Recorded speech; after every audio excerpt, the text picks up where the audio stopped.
Lockdown के बीच अजमेर से हरिद्वार के लिए 2 बसें रवाना हुई तो यात्रियों के चेहरे खिल गए। ये कोई प्रवासी नहीं है जो अपने घर जाने की खुशी मना रहे हैं। ये तो वो लोग हैं जिन्होंने पिछले 2 महीनों में अपनों को खोया है। किसी की बीमारी से मौत हो गई तो कोई अपने जिंदगी का सफर पूरा करके देह को त्याग गया। अजमेर के मुक्तिधाम में उनके शवों के अंतिम संस्कार तो हुए, लेकिन मुक्ति पाने के लिए अस्थियां अब तक इंतजार करती रहीं। किशनगढ़ से निर्दलीय विधायक सुरेश टांग की मदद से आखिरकार अब ये लोग अपने परिजनों की अस्थियों को हरिद्वार ले जाकर गंगा में प्रवाहित कर पाएंगे। कोविड-19 अपने चरम पर है। इस संक्रमण को रोकने के लिए हर कोई अपनी तरफ से प्रयास कर रहा है। अभी तक हमने जो प्रयास देखे हैं वो लोगों को खाना खिलाने तक सीमित थे, या बात करें कि उनके घर राशन पहुंचाने तक सीमित थे, लेकिन सैकड़ों ऐसे लोग थे जिन्होंने अपने परिवारजनों को खोया और उनकी अस्थियां जो थी वो शमशान में रखी हुई थी। इन अस्थियों को गंगा में प्रभावित करने के लिए विधायक जो हैं किशनगढ़ के सुरेश टांग, इन्होंने जिम्मा उठाया है इसका, और 2 बसों के माध्यम से 72 लोगों को हरिद्वार के लिए आज रवाना कर रहे हैं। किस तरह की पहल है आपकी ये?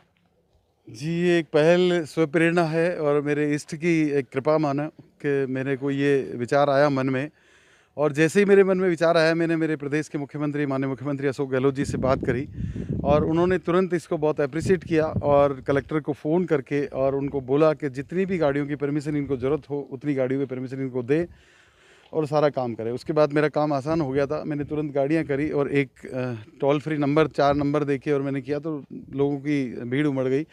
मुझे पता था मेरी विधानसभा में इस लॉकडाउन के बाद अब तक सैकड़ों परिजनों ने अपने स्वजनों को, अपने प्रियजनों को खोया है, और हमारे हिंदू धर्म में मान्यता है इस बात की कि जब तक परिजनों की अस्थियों को गंगा में प्रवाहित नहीं किया जाता है, जब तक विसर्जन नहीं किया जाता है, तब तक घर में किसी भी तरह का कोई भी धार्मिक अनुष्ठान, पूजा पाठ, मांगलिक कार्य नहीं हो सकते। और यहाँ तक माना जाता है कि वो आत्मा तब तक घर में ही है, चाहे वो खाना खा रहा है तो भी उनका नाम लेना पड़ेगा, चाहे वो कुछ भी कर रहा है। तो बड़ी अजीब सी स्थिति थी और ये एक प्रेरणा मेरे को मिली, और इस प्रेरणा के माध्यम से आज एक छोटा सा प्रयास मैंने किया है और ये सतत जारी रहेगा।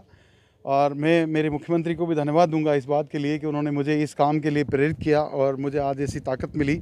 और मेरे जो लोग हैं, मेरी टीम है, वो भी इस काम में पूरी तरह से जुटी। एक एक व्यक्ति ने अपना फ़र्ज़ निभाया और पूरी तरह से स्क्रीनिंग करके इनकी सारी स्क्रीनिंग कराई गई, सारे आईडीज़ दिए गए। उसके साथ हमने सोशल डिस्टेंसिंग की पालना करते हुए, एक 60 सीटर बस है, इसके अंदर हम 16 जोड़ों को भेज रहे हैं। ये एक घर से एक जोड़े को अनुमति दी हमने। उम्र का भी ख्याल रखा गया है, न छोटा बच्चा साथ में है न कोई बुजुर्ग आदमी इसमें साथ में।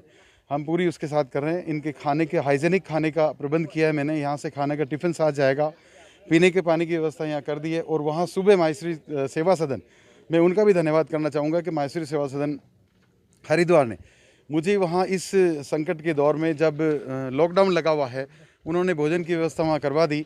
इनको सुबह वहाँ गर्म भोजन मिल जाएगा और शाम का खाना भी वहाँ से पैक होकर इनके साथ आ जाएगा। कंप्लीट व्यवस्था है। और मेरे 2 वॉलंटियर भी गाड़ी के साथ जाएंगे जो इस पूरी बस के जो यात्री हैं उनका ख्याल रखेंगे, बुजुर्गों का ख्याल रखेंगे।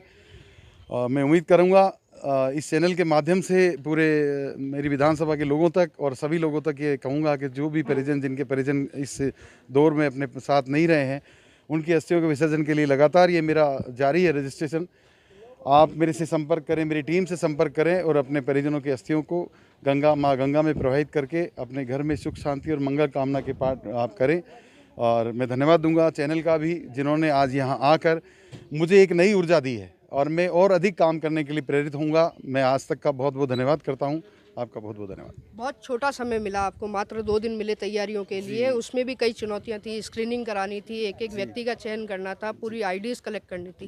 कितनी बड़ी चुनौती? बहुत बड़ी चुनौती थी, लेकिन मेरी टीम ने बड़ा मन से और इस काम को बड़ा अपना समझ कर किया। अलग अलग सेक्टर हमने बना दिए। हॉस्पिटल के लिए अलग टीम बना दी थी, आईडी कलेक्ट करने के लिए अलग टीम बना दी थी, अजमेर से परमिशन के लिए अलग टीम बना दी थी, और रजिस्ट्रेशन के लिए अलग टीम बना दी थी। तो सबने बांट के काम किया और एक टीम वर्क ने इस काम को पूरी समय से अंजाम दे दिया और बहुत अच्छे और व्यवस्थित तरीके से अंजाम दे दिया। आज यहाँ पूरी विधि विधान के साथ हमारे पंडित जी हैं, वो पूजा करा के मेरे मन से मैं बड़ी सदिच्छा के साथ इनको भेज रहा हूँ। और साथ में ये भी इनसे निवेदन करूँगा कि जाके माँ गंगा मैया को निवेदन करें कि मेरा ये शहर, मेरी ये विधानसभा के जितने भी लोग हैं यहाँ स्वस्थ रहे और अपनी सेहत अच्छी रहे, और ये जो कोरोना की लड़ाई है, इस लड़ाई में इस जीत कर हमारा ये देश आगे बढ़े और हम पहले जैसा जीवन जी पाएँ।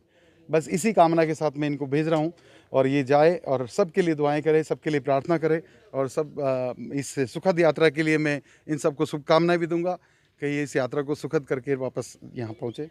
हम यहाँ इनकी अगवानी के लिए तैयार रहेंगे। कोरोना वायरस के संक्रमण के चलते पिछले 60 दिनों से पूरे देश में लॉकडाउन है। अंतिम संस्कार के बाद लोगों ने अपने परिजनों की अस्थियों को मुक्ति धाम के लॉकर में ही जमा करवा दिया था, ताकि लॉकडाउन खुलने पर इनका विसर्जन किया जा सके। इसके लिए किशनगढ़ के विधायक सुरेश टांक ने ऐसे लोगों के लिए हेल्पलाइन नंबर जारी किए थे जो अपने परिजनों की अस्थियों को गंगा में विसर्जित करना चाहते हैं।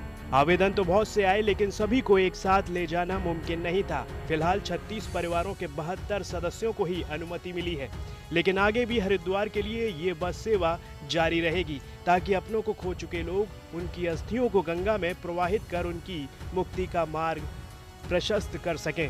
राजस्थान तक के लिए अजमेर से चंद्रशेखर शर्मा की रिपोर्ट।